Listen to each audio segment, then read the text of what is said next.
Dukung dakwah ini terus mengudara. Kajian gratis ini berjalan atas izin Allah dan dukungan tulus dari Anda.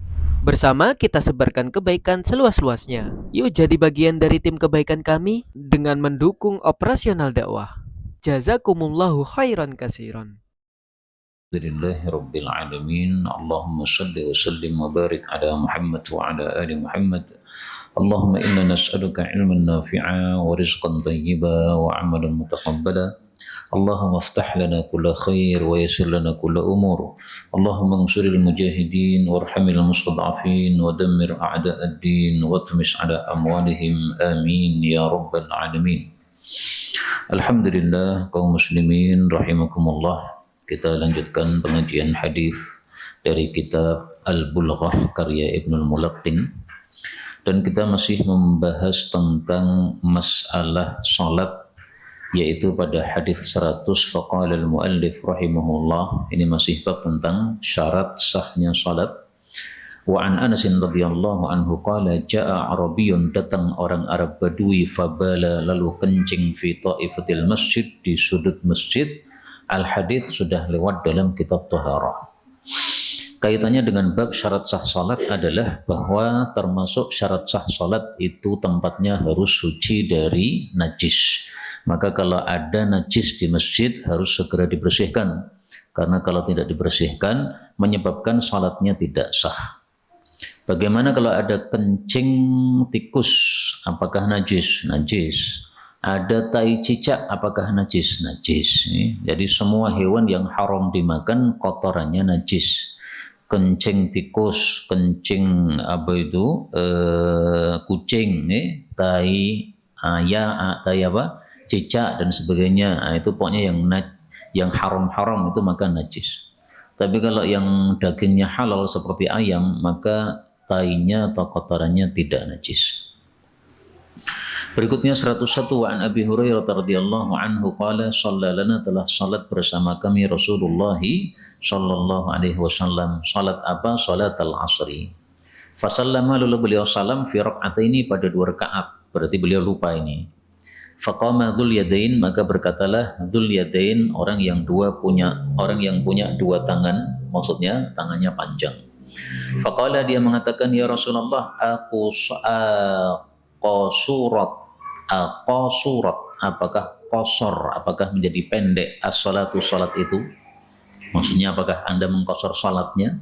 Am nasita, ataukah Anda lupa? Al-hadis. Hadis ini dimasukkan dalam bab syarat sah salat. Maksudnya apa? Maksudnya termasuk syarat sah salat adalah tidak boleh bicara dalam salat. Nah, dalam hadis ini Nabi malah bicara bersama dzul yadain. Nah, maka jawabannya adalah hukum asalnya tidak boleh bicara.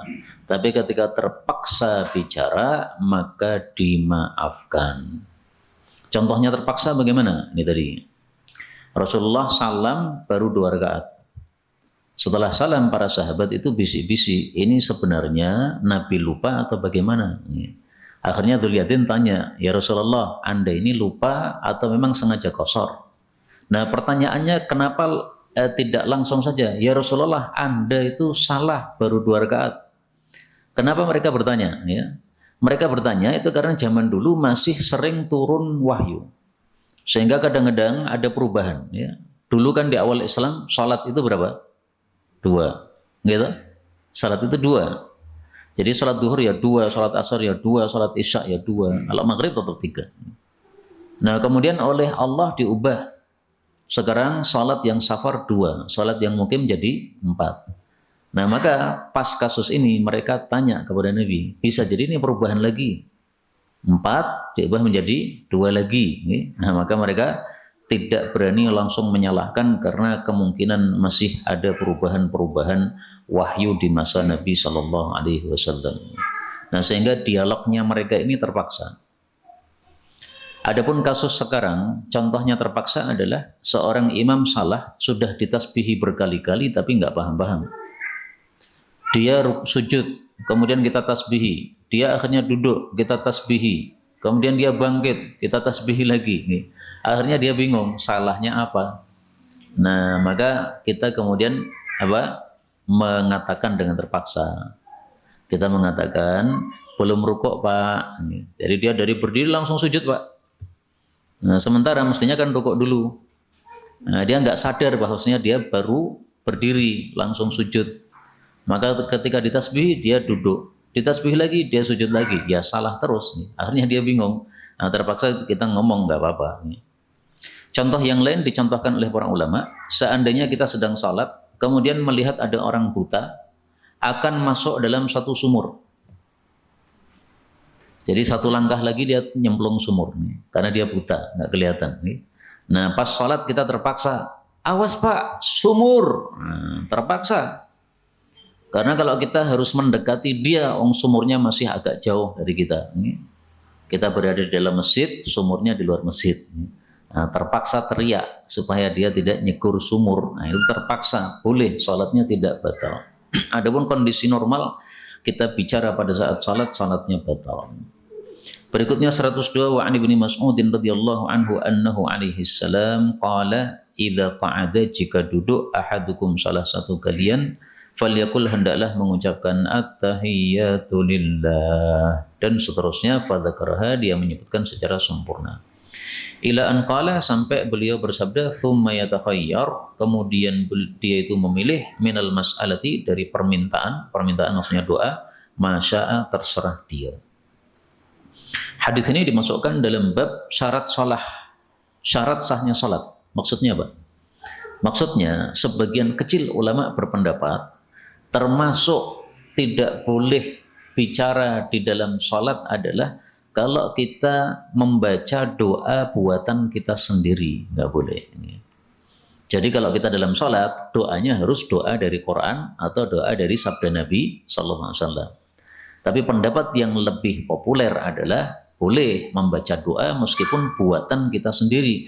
Karena di sini dikatakan ya takhayyar, dia pilih. Nah, jadi pilih doa terserah. Doa dari Quran boleh, doa dari hadis Nabi boleh, dari buatan kita sendiri boleh.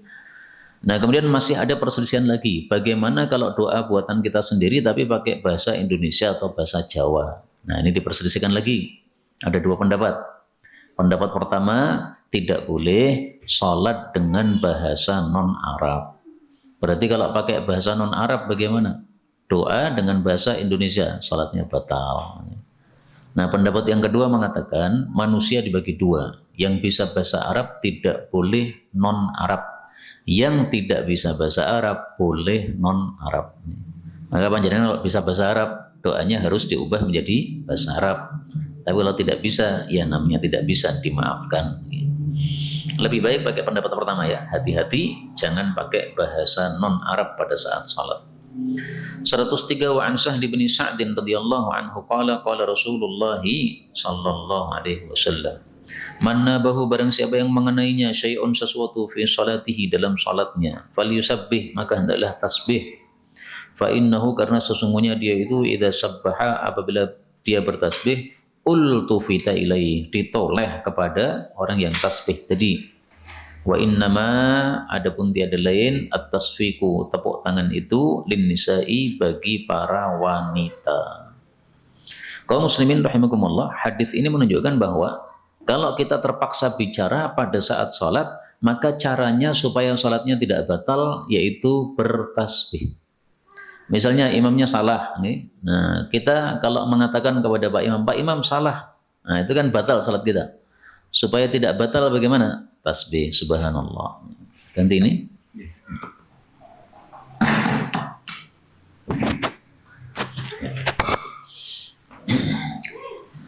Baik.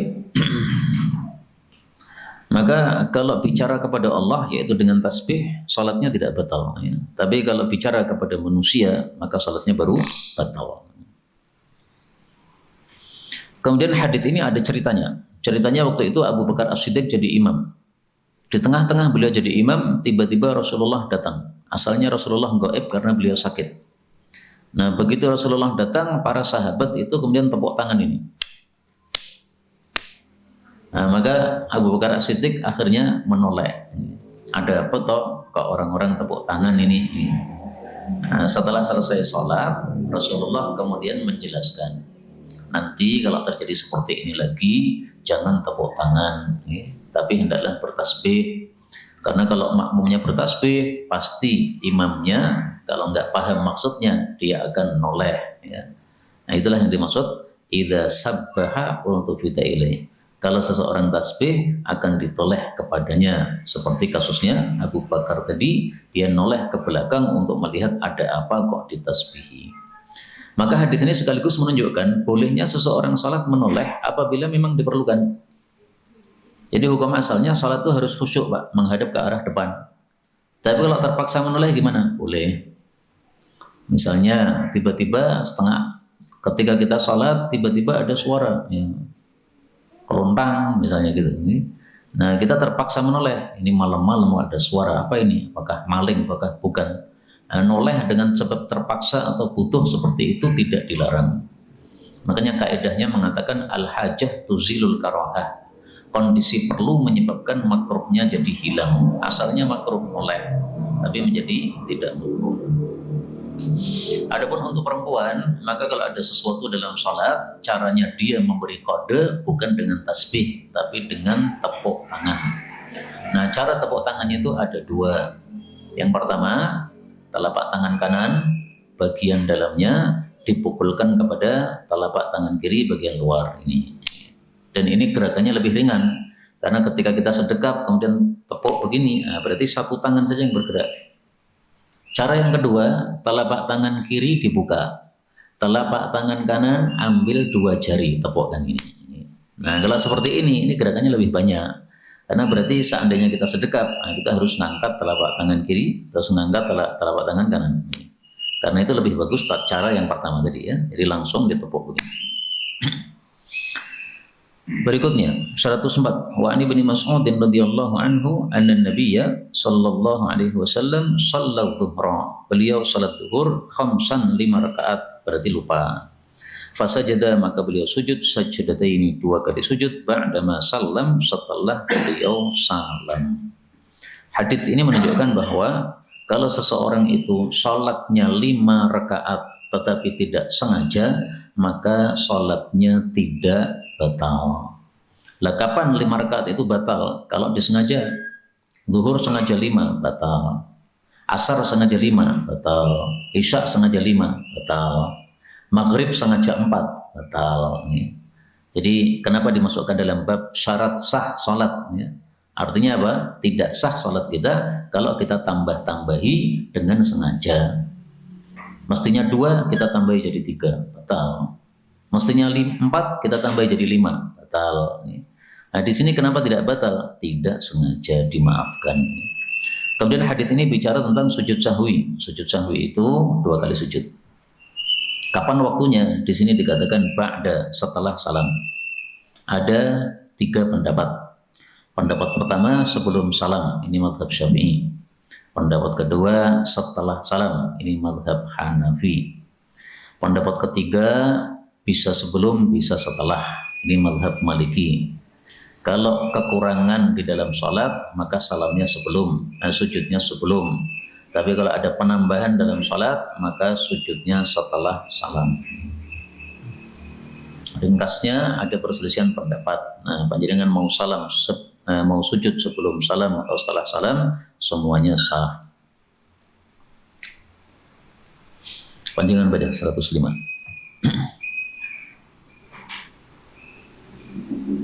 Wa'an Abi Qata Jata radhiyallahu anhu anna Nabiyya sallallahu alaihi wasallam kana yusolli wa huwa Umamata binta bintihi Zainab fa idza sajada fa do'aha wa idza qoma hamalaha.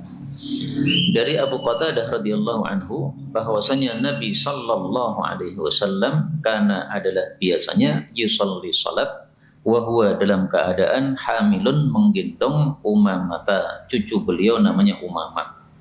Siapa dia? Binta bintihi, putrinya putri beliau. Putri beliau namanya siapa? Zainab. Fa idza sajada, maka jika beliau sujud, wada'aha, beliau taruh Umamah. Wa idza qama, dan apabila beliau bangkit, hamalaha, beliau gendong lagi Umamah. Hadis ini menunjukkan bahwasanya seseorang salat kemudian menggendong anak kecil itu tidak membatalkan salat. Jadi dimasukkan di dalam bab syarat sah salat. Maksudnya gimana? Maksudnya termasuk syarat sahnya salat tidak boleh banyak gerak. Nah, kalau geraknya cuma sedikit, gendong kemudian naruh, gendong lagi kemudian naruh, sedikit kan itu, nah itu nggak apa-apa. Dan para ulama kemudian membuat satu kaidah berdasarkan hadis ini. Kaidahnya mengatakan lafu imamah ahwanu min hamli umamah. Melipat sorban itu lebih ringan daripada menggendong Umamah. Satunya imamah yaitu sorban, satunya Umamah yaitu nama orang. Saya ulangi lagi ya, lafu imamah, melipat sorban, ahwanu lebih ringan daripada apa? Daripada hamli Umamah, menggendong Umamah. Sehingga kalau menggendong Umamah saja salatnya tidak batal, berarti melipat sorban salatnya tidak batal. Orang pakai sorban, kemudian pas sholat sorbannya jatuh, silahkan diambil, pasang lagi, nggak apa-apa. Pecinya diambil sama anak, jatuh, ambil lagi, pasang lagi, nggak apa-apa. Sholatnya tidak batal. Kalau zaman sekarang misalnya kita bawa HP pas sholat, kemudian berdering, matikan HP-nya, tidak batal. Maka kita buat kaidah tadi ya, mematikan HP lebih ringan daripada menggendong Umamah. Kalau gendong kan harusnya ketem terus Pak, terus nanti ngelepas. Nah sementara kalau matikan HP tidak perlu nyeketem terus, cuma disentuh satu kali, tak mati, udah habis itu udah tidak mengganggu lagi. Ya jangan sok khusyuk ya, ini HP saya berdering, Ustaz, biarkan saja, saya menjaga khusyuk saya, enggak begitu. Matikan HP-nya supaya tidak mengganggu orang yang sholat di sekitar kita. Monggo silakan Pak dibaca berikutnya. Wa Nabi Sa'id al-Khudri radhiyallahu anhu anna Nabi sallallahu alaihi wasallam qala idza shalla ahadukum ila shay'in yasturuhu minan nas fa arada ahadun an yajtaza baina yadayhi fal yadfa'hu wa in aba qatalahu fa innama huwa syaitan. Dari Abu Sa'id bahwasanya Nabi sallallahu alaihi wasallam bersabda, idza shalla ahadukum, apabila salat salah satu kalian, ila syai'in, menghadap kepada sesuatu, yasturuhu minan nas, yang menutupi dia dari manusia, maksudnya pakai sutroh, pakai penghalang nih. Fa arada ahadun, lalu inginlah seseorang, ayyajtaza, untuk melintas, melewat, baina yadayhi, di depan dia, fal yadfa'hu, maka adalah dia menahannya. Fa in aba, kalau dia enggan, artinya masih nekat lewat, qatalahu, maka dia boleh memeranginya. Memerangi di sini maksudnya menahan dengan lebih keras lagi. Fa innama huwa, tiada lain orang yang lewat tadi, syaitanun, adalah setan. Hadis ini menunjukkan tiga hal. Yang pertama, tidak boleh melewati orang yang sedang salat. Kenapa? Karena mengganggu. Sehingga semua perbuatan yang bisa mengganggu orang salat tidak boleh dilakukan, termasuk rame-rame dan sebagainya. Karena itu membawa anak ke masjid boleh, tapi dijaga jangan sampai rame-rame karena bisa mengganggu orang yang sholat. Makanya Nabi tadi menggendong, hikmahnya menggendong apa? Supaya tidak mengganggu orang sholat. Karena kalau lari-lari akan mengganggu orang yang sholat. Yang kedua, hadis ini menunjukkan bahwa kalau ada orang melewati kita padahal kita sedang sholat, maka kita disuruh menolak. Menolaknya caranya gimana? Telapak tangan kita julurkan, kita tahan dadanya sini. Nah, jadi caranya dipaskan di dadanya. Dari mana taunya? Di sini dikatakan falyadfa'hu, dalam hadis yang lain fi nahrihi. Hendaklah dia menahan pada bagian dada atasnya sini. Dan kita cuma menahan sejauh tangan kita melambai saja. Tidak perlu maju. Seandainya tangan kita sudah melambai begini, nah, kemudian dia masih lewat tapi di depan tangan kita, udah biarkan, nggak usah dikejar Pak. Karena kita menahannya cuma sesuai apa? Jarak tempuh tangan kita. Ya. Tanganmu berapa jauhnya? Nah, segitu aja. Ya. Kemudian hadis ini juga menunjukkan bahwasanya orang yang melewati orang sedang salat itu dibawa setan. Itulah yang dimaksud innama huwa syaitan. Dia setan itu maksudnya dia dibawa setan. Dari mana taunya? Dari hadis yang lain. Ma'ahul qarin. Setan membawa dia. Setan menyertai dia. Sama dengan ketika Nabi sedang makan berjamaah, tiba-tiba ada orang akan ikut makan langsung tanpa bismillah. Nah, kata Nabi, ini setan bawa tangan dia. Dia tidak membaca bismillah supaya setannya bisa ikut makan. Jadi kalau makan jamaah, ya, ada salah satu tidak membaca bismillah, nah itu setannya bisa ikut makan. Tapi kalau semuanya baca bismillah, 4 orang baca bismillah semua, setan nggak bisa ikut makan. Makanya oleh Nabi kemudian ditangkap tangannya, kamu jangan makan, ya, karena kamu belum baca bismillah, baca bismillah dulu. Nah kemudian Nabi jelaskan ini di bawah setan orangnya. Berikutnya, monggo dibaca, silakan.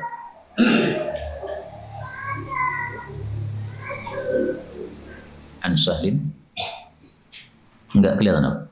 Wa'an Sahli bin Sa'din. Nggih, salah satu.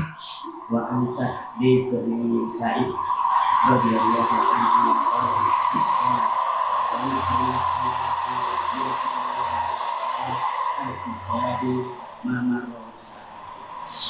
Karena adalah baina antara musalla tempat salat an-Nabi sallallahu alaihi wasallam wa bainal jidar dengan tembok itu jaraknya adalah mamaru tempat lewatnya asyati seekor kambing.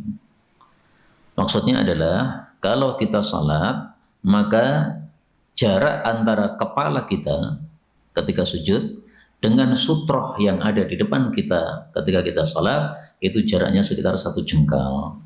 Nah 1 jengkal ini bisa dilewati oleh seekor kambing. Jadi maksudnya kalau salat kepala ini jangan nempel tembok sini Pak. Tapi antara tembok dengan kepala kasih jeda. Karena itu seperti karpet ini ya. Ini seandainya karpetnya terlalu kecil sehingga kalau kita sujud itu nempel tembok kepalanya maka karpetnya agak dimundurkan. Supaya kepala kita dengan tembok tidak berbenturan. Ya seandainya nempel tembok gimana? Sahnya sah. Tapi kalau mau sesuai sunnah Nabi ya begitu itu. Antara kepala dengan tembok itu ada jedanya, ada jaraknya. Karena itu dari sini diambil pelajaran oleh para ulama, sutroh itu naruhnya jangan nempel kepala, tapi juga jangan jauh-jauh. Kalau nempel kepala itu akan mengganggu kita pas sujud karena ketempelan oleh sutroh tadi. Kalau terlalu jauh itu menghabiskan tempat. Nah, makanya jangan terlalu jauh, kasih jeda 1 jengkal saja. Dari kepala sampai sutroh 1 jengkal. Dari kaki sampai sutroh itu 3 hasta. Itu semuanya ada dalam hadis Nabi SAW. Berikutnya, silakan.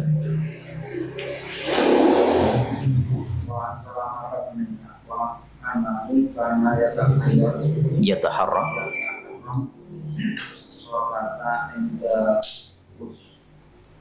ustuwana anna Rasulullah sallallahu alaihi wasallam karena yataharra as-salata inda. Dari Salamah bin Aqwa radhiyallahu anhu bahwasanya dia itu karena adalah yataharra menepat-nepati, ngepas-ngepaske as-salata salat inda pada al-ustuwanah tiang ya. Jadi dia suka bersutroh di tiang. Wa yadhkuru dan dia menyebutkan anna Rasulullah sallallahu alaihi wasallam karena adalah yataharra menepat-nepati as-salata salat indaha pada tiang tersebut. Hadis ini menunjukkan bahwa tiang masjid itu bisa dijadikan sebagai sutroh. Nah, maka sutroh itu tidak harus sesuatu yang kita pasang. Sesuatu yang sudah ada boleh. Tembok masjid jadi sutroh, bisa. Tiang masjid jadi sutroh, bisa. Meja yang ada di masjid jadi sutroh, bisa. Bahkan orang duduk di masjid jadi sutroh, bisa Pak.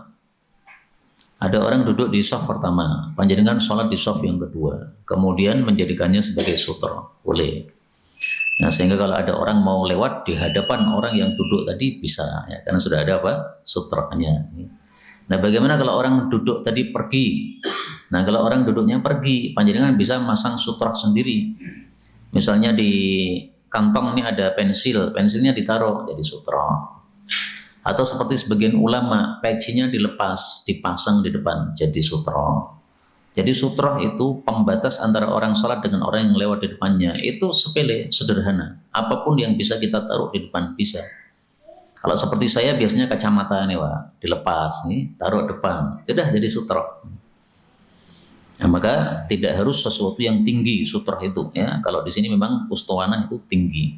Adapun dalam hadis dikatakan sutra itu adalah sekitar 1 jengkal. Itu maksudnya fadilahnya saja, tidak wajib nih. Jadi lebih afdal sutra itu agak tinggi 1 jengkal begini. Karena kalau sutra kecil kadang-kadang nggak terlihat. Kalau sutranya 1 jengkal itu bisa terlihat oleh mata sehingga orang lewat itu mudah tidak akan melewati orang sholat. Monggo berikutnya. Wa an ibnu Umar radhiyallahu anhu kana Rasulullah sallallahu alaihi wasallam idza kharaja yawmal Eid amara bil harbati wa bidahu baina yadayhi fa yusalli ilaiha wan nasu wara'an. Bahkan yaf'al dzalika fi. Dari Ibnu Umar radhiyallahu anhu bahwasanya Rasul sallallahu alaihi wasallam idza kharaja jika keluar yaumal idi pada hari raya. Hari raya ini bisa fitri bisa adha. Amara beliau memerintahkan bil harbati tumba. Fatudau lalu diletakkan maksudnya ditancapkan. Baina yadayhi di hadapan beliau.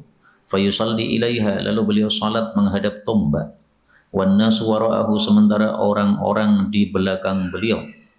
Wa kana yaf'alu dzalika dan beliau biasa melakukan hal itu fis safari pada waktu safar. Hadis ini menunjukkan 2 hal. Yang pertama, sutrah itu tidak harus tebal. Tipis juga nggak apa-apa. Karena tombak itu kan cuma 1 genggaman tangan, Pak. Nah, berarti tipis ya. Maka pensil jadikan sutrah juga bisa. Pensilnya diberdirikan kalau memang salatnya masih di tanah yang bisa ditancapkan pensil itu. Kalau sudah di masjid ya nggak bisa ditancapkan kan, ya berarti pensilnya ditidurkan, nggak apa-apa. Jadi sutra tidak harus lebar. Nah, kalau seperti meja ini kan lebar nih, ya bagus, tapi tidak harus lebar seperti itu. Tipis juga nggak apa-apa. Kemudian yang kedua, hadis ini menunjukkan bahwa makmum itu tidak harus buat sutra masing-masing.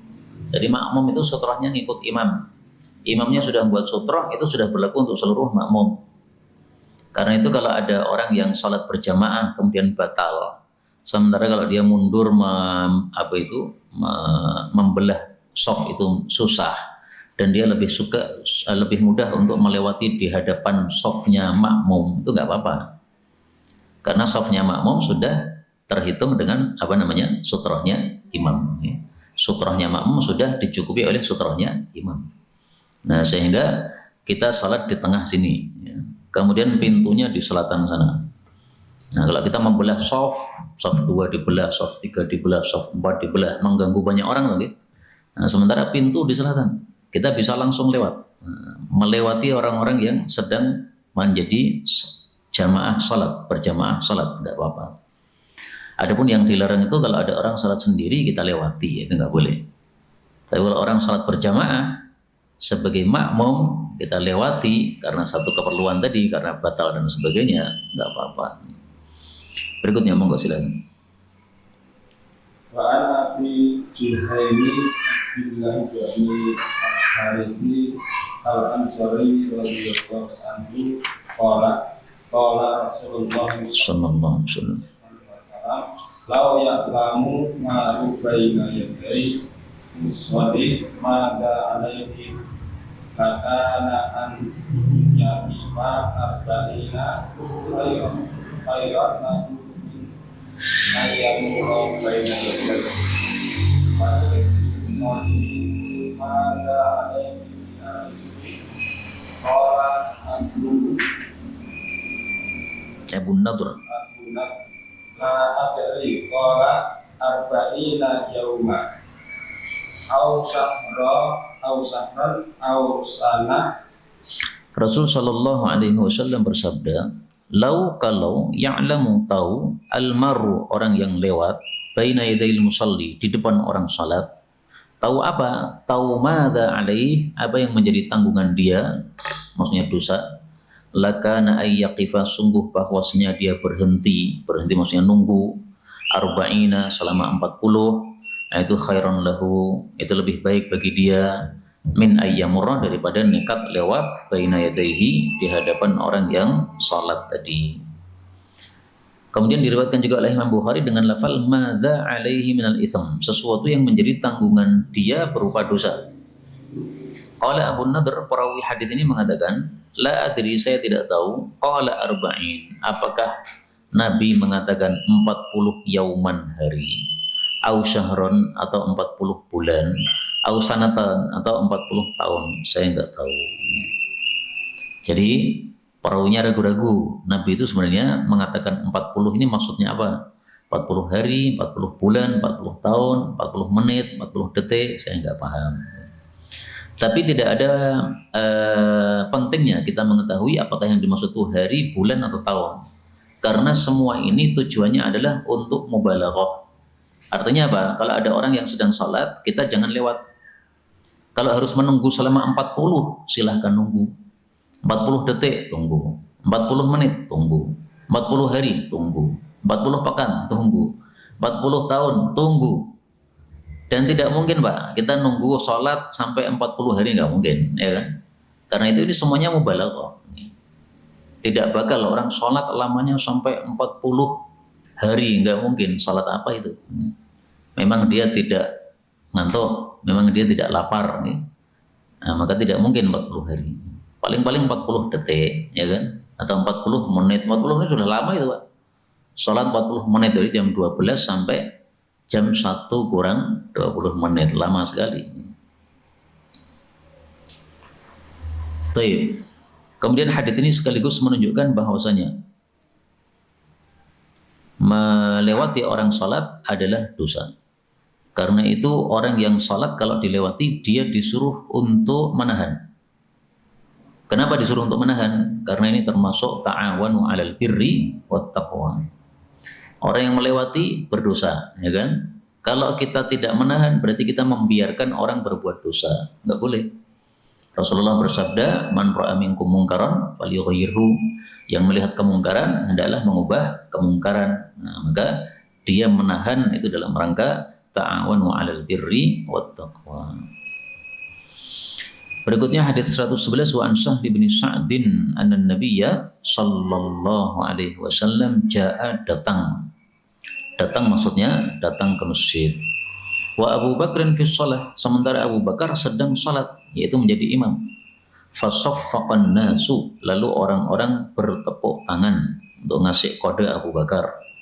Wa kana Abu Bakrin, dan adalah Abu Bakar la yaltafit, tidak menoleh fi shalatin, di dalam salat. Jadi biasanya Abu Bakar itu khusyuk, enggak toleh-toleh. Falamma, maka tatkala aktsaron nasu, orang-orang memperbanyak at-tasfiq, bertepuk tangan, iltafata Abu Bakrin, barulah Abu Bakar menoleh.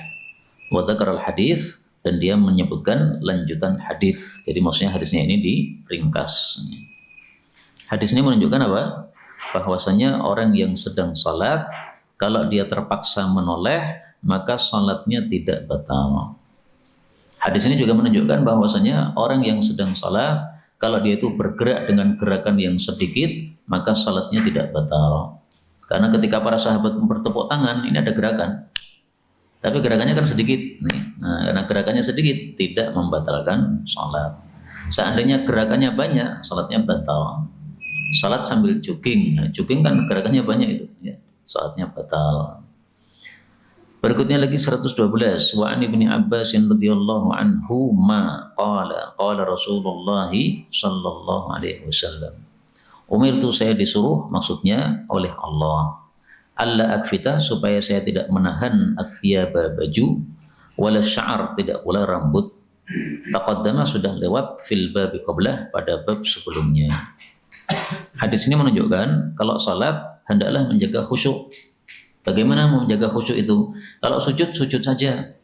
Tidak usah bajunya ditarik-tarik begini. Ini namanya menahan. Kalau zaman dulu ada orang begitu Pak, mau sujud itu bajunya yang bagian lengan ditarik. Kenapa? Karena masih tanah masjidnya itu. Sehingga pengennya dia bajunya tidak kotor, ditarik-tarik gitu. Oleh Nabi dilarang, nggak usah ditarik-tarik, ditahan-tahan, nggak usah. Nah muncul pertanyaan, bagaimana kalau kita sudah melinting baju kita sebelum salat? Apakah harus kita lepas? Nah di sini diperselisihkan oleh para ulama. Menurut sebagian ulama, karena dilarang mengumpulkan atau menahan baju, berarti lintingannya harus dilepas. Termasuk juga lintingan celana ya, celananya panjang dilinting, mau sholat lepas dulu. Wah kalau dilepas jadinya isbal, ya kalau gitu dipotong saja. Nah pendapat yang kedua mengatakan yang dilarang ini maksudnya di tengah-tengah sholat, sedang sholat kemudian melipat baju, ini nggak boleh. Pendapat ini bagus karena berarti maksudnya itu adalah menjaga kekhusyuan sholat. Sedang sholat malah melipat baju, ini khusyuknya hilang Pak. Tapi kalau sebelum sholat sudah dilipat baju kita, nah itu tidak mengganggu kekhusyuan sholat. Maka menurut Imam Malik ya, ini larangannya pas di tengah sholat. Tapi kalau sebelum sholat melipat baju, silahkan, nggak apa-apa, sholatnya tetap sah. Tapi yang berpendapat bahwa ini berlaku di dalam sholat maupun sebelum sholat sama saja, juga punya dalil. Dalilnya apa? Dalilnya dalam hadis ini disebutkan wala syar, tidak boleh pula menahan rambut. Nah dulu ada seseorang yang sholat sambil rambutnya dikucir di belakang sini. Berarti kan ngucirnya kan sebelum sholat. Nah oleh sahabat Nabi kucirnya itu dipotong. Kata dia ini sesuai sabda Nabi, orang yang sholat rambutnya kuciran untuk laki-laki nih, kalau perempuan nggak apa-apa. Maka dia itu seperti orang yang sholat dalam keadaan tangannya dikucir di belakang punggung, diikat ini. Bisa nggak orang sholat begitu? Nggak bisa kan? Nah, sebagaimana sholat tangan kita harus dilepas, maka pas sholat rambut kita juga harus dilepas, jangan diikat, jangan dikucir. Nah, untuk rambut ini berlaku sebelum sholat maupun di dalam sholat, di tengah-tengah sholat. Berarti untuk baju sama. Sebelum sholat tidak boleh kita melipat baju, sama tak? Nah, sama dari sisi apa? Satunya rambut, satunya baju, sama-sama tidak boleh dilipat. Nah, berarti berlakunya sebelum dan setelah masuk ke dalam sholat sama saja. Karena itu untuk kehati-hatian dua-duanya nggak usah dilakukan. Makanya saran saya tadi ya, kalau bajunya terlalu panjang nggak usah dilinting-linting, nggak usah, potong saja. Celana terlalu panjang nggak usah dilipat-lipat, nggak usah, potong saja. Malah ngasih laba teman kita yang jahit baju. Ini kalau motong supaya pendek berapa? Teman saya dulu pernah saya tanya, gamis saya kepanjangan, berapa kalau motong? Kata dia 5.000 saja, murah lagi, 5.000 satu gamis. 10 gamis berarti dia dapat 50.000, lumayan, bisa beli bensin 5 liter. Ngasih bantuan orang lain malahan bagus, daripada dilinting-linting gitu malah mengumpulkan kotoran. Berikutnya 113, wa an Abi Hurairah radhiyallahu anhu anna Nabiyya sallallahu alaihi wasallam qala at-tatha'ub menguap minasyaiton, dari setan. Fa idza tatha'aba ahadukum, kalau seseorang menguap, falyaqdim, hendaklah dia menahan mastata'a, sesuai kemampuannya, semampu dia, sekuat-kuat dia. Hadis ini menunjukkan bahwa kalau kita sedang salat, maka boleh kita itu bergerak tangan kita menutup mulut yang sedang menguap. Makanya dimasukkan dalam bab tadi syarat sah salat. Bergerak-gerak banyak nggak boleh, tapi bergerak sedikit boleh. Nutup mulut kan bergerak sedikit, Pak? Boleh. Maka ini dimasukkan dalam bab salat karena itu ya. Karena kadang-kadang kita pas salat kemudian menguap. Kemudian yang dimaksud menguap dari setan, itu maksudnya setan suka dengan menguap. Kenapa setan suka dengan menguap? Karena menguap itu menunjukkan kemalasan. Orang malas akhirnya menguap. Nah, setan suka dengan orang-orang yang malas. Sehingga bukan berarti setiap kita menguap berarti setan suka dengan kita, bukan itu maksudnya. Orang menguap kadang-kadang karena apa? Ngantuk. Itu sudah otomatis, namanya ngantuk akan muncul menguap, tanda-tanda ngantuk. Nah, tapi yang dimaksud, yang disukai setan atau yang dibenci oleh Allah itu adalah sebabnya menguap, yaitu apa? Kemalasan. Berikutnya 114. Wa an Ibnu Umar radhiyallahu anhu qala qala Rasulullah sallallahu alaihi wasallam. Idza apabila wudi'a sudah diletakkan, berarti sudah disiapkan. Asya'u ahadukum makan malam salah satu kalian. Wa uqimatis salatu dan sudah diqamati salat. Fabda'u bil asya maka mulailah dengan makan malam dulu. Wala ya'jalanna dan betul-betul janganlah tergesa-gesa hatta yafrugha minhu sampai dia selesai dari makan malamnya. Hadis ini menunjukkan bahwa kalau kita salat maka khusyuknya harus dijaga. Nah, supaya khusyuknya terjaga bagaimana? Kalau sudah dihidangkan makanan, makan dulu. Karena kalau sudah dihidangkan, apalagi baunya lezat sekali, itu tidak akan khusyuk. Karena manusia kalau hidungnya mencium bau makanan yang lezat, itu otomatis ngiler, Pak. Ada yang ngilernya dikit, ada yang ngilernya banyak. Karena saya pernah makan sama teman di warung, kemudian hidangannya disiapkan sama bu warung itu. Begitu berada di depan kita pas duduk, teman saya langsung ngecas tes. Wah, itu berarti ya casnya banyak. Nah, itu menunjukkan apa? Manusia begitu memang mendapatkan bau lezat, nah, itu langsung ada kaitannya dengan mulut. Mulutnya seolah siap, ya. Aku siap mangan, di panganan ini. Nah, makanya kata guru kami Syekh siapa itu? Yahya Al-Khawthani, ya. Kalau sedang pengajian, kemudian sudah disiapkan hidangan, nah udah pengajiannya ditutup. Karena kalau pengajiannya tidak ditutup, tidak akan khusyuk, ya. Apalagi baunya lezat sekali. Wes do mikir wah ini mesti enak banget. Ya. Nah, maka kalau tidak pengen pengajiannya ditutup, ya jangan dihidangkan dulu. Misalnya mau selesai pengajiannya jam 12, hidangkan nanti jam 12. Jangan jam 12 kurang seperempat sudah dihidangkan. Udah dihidangkan masih ngaji, nggak akan khusyuk. Ya. Kalau udah dihidangkan ya sudah, berarti apa? Sudah mulai makan. Salat saja disuruh memulai makan, apalagi hanya pengajian. Lebih wajib mana Pak? Salat sama pengajian. Lebih wajib salat ya, karena ini termasuk rukun Islam yang 5. Karena itu dari hadis ini diambil pelajaran, segala yang menyebabkan tidak khusyuk hindari, segala yang menyebabkan khusyuk lakukan. Segala itu contohnya apa? Misalnya kalau kondisi panas, nah, maka supaya khusyuk kipasnya dihidupkan.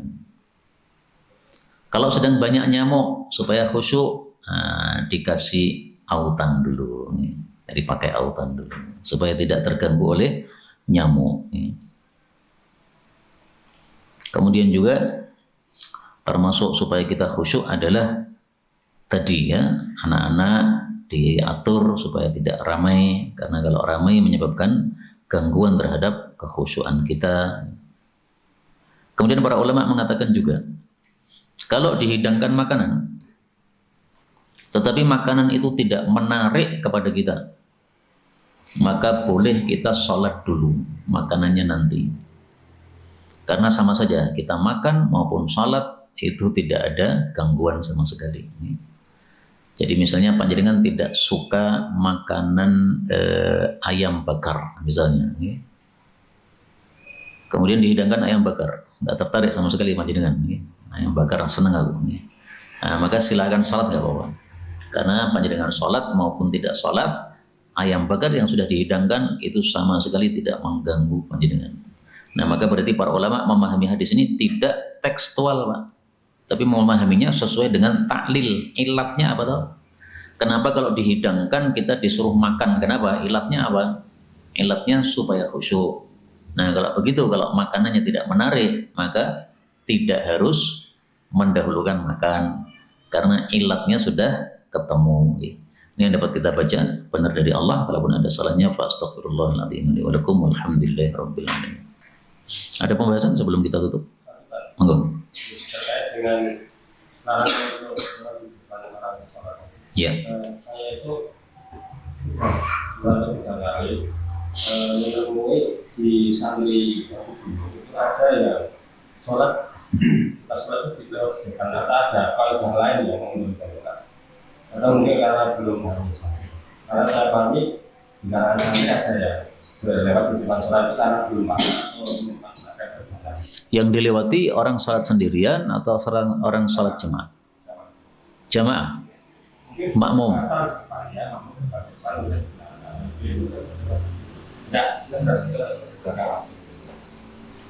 Enggak apa-apa.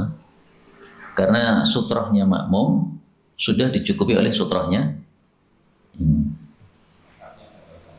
Enggak apa-apa. Ya tadi yang sudah kita sampaikan tadi. Jadi kalau makmum tidak perlu masing-masing masang sutroh. Sutrohnya sudah dicukupi oleh imam. Maka dilewati enggak apa-apa. Ada lagi mungkin? Ya silakan. Jika sholat, apakah itu membatalkan sholat atau tidak? Apakah isbal menyebabkan sholatnya batal? Tidak. Sepakat para ulama tidak membatalkan sholat.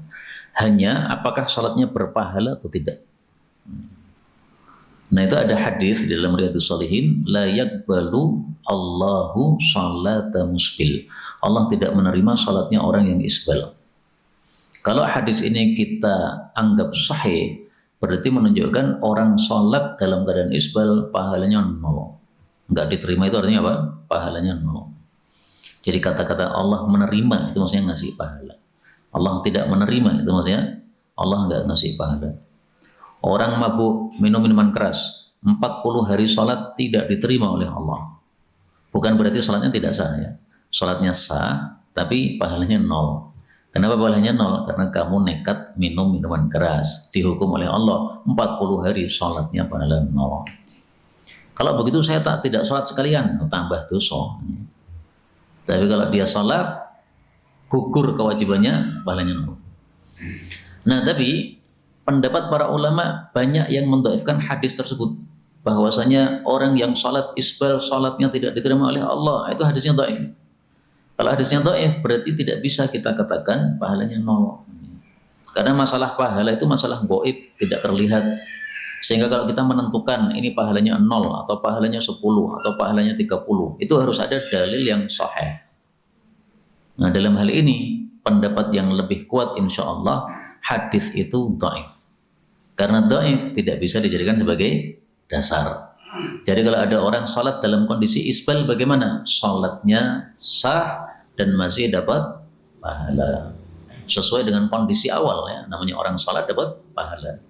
Tapi dia juga dosa. Dosanya kenapa? Karena isbalnya.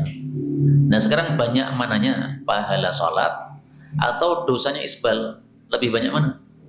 Kalau lebih banyak pahalanya berarti kita masih untung. Tapi kalau lebih banyak dosanya berarti kita tombok rugi. Nah kita tidak tahu ya lebih banyak pahalanya atau lebih banyak dosanya. Karena pahala dan dosa semuanya adalah gaib. Sehingga saya khawatir orang yang sholat dalam keadaan isbal itu selesai sholat enggak membawa pahala, tapi membawa dosa. Bukan dia tidak dapat pahala, bukan. Tapi karena dosanya lebih besar daripada pahalanya. Akhirnya tombok tadi. Jadi pulang-pulang malah bawa dosa. Na'udzubillahi min syarri dzalik. Wallahu a'lam bishawab. Walhamdulillahirabbil alamin. Dukung dakwah ini terus mengudara. Kajian gratis ini berjalan atas izin Allah dan dukungan tulus dari Anda.